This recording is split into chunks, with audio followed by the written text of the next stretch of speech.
নমস্কার দর্শকবৃন্দ, আশা করি আপনারা সবাই ভালো আছেন।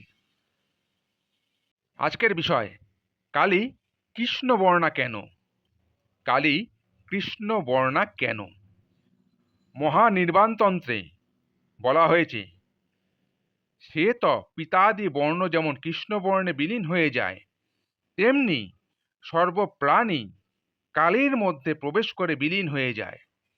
যারা ব্রহ্মজ্ঞানী তারা কালীর কৃষ্ণবর্ণ রূপ নিরূপণ করেছেন। মহানির্বাণতন্ত্রে আছে, শ্বেত পিতাদিক বর্ণে যথা কৃষ্ণে বিলীয়তে প্রবিশ্যন্তি তথা কল্যাং সর্বভূতানি শৈলজে অতস্তস্য কালশক্তে নির্গুণায়া নিরাকৃতে হিতায়া প্রাপ্ত যোগানং বর্ণকৃষ্ণ নিরূপিত। জ্যোতিকে আমাদের চক্ষু ধারণ করতে পারে না, তাই তা কৃষ্ণ বর্ণ দেখায়। কৃষ্ণ মেঘের মতো কিংবা নীলাকাশের মতো দেবী পরিব্যাপ্তা, তাই তাকে কালী আখ্যা দেওয়া হয়েছে।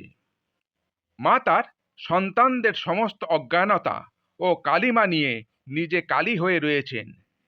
যেমন শিব সমস্ত নীল বা বিষকে গ্রহণ করে নীলকণ্ঠরূপে খ্যাত আছেন, তদ্রূপ সৃষ্টির পূর্বে বাক্য ও মনের অতীত তমরূপে মা ছিলেন বিরাজমান। প্রলয়ের পর মা আবার হয়েছে নিরাকার। বাক্যের অতীত ও মনের অতীত তমসাচ্ছন্ন বলেই তিনি কালী। আশা করি এই বিষয়ে আমি আপনাদের কিছুটা আলোকপাত করতে পারলাম। সবাই ভালো থাকবেন, সুস্থ থাকবেন। নমস্কার।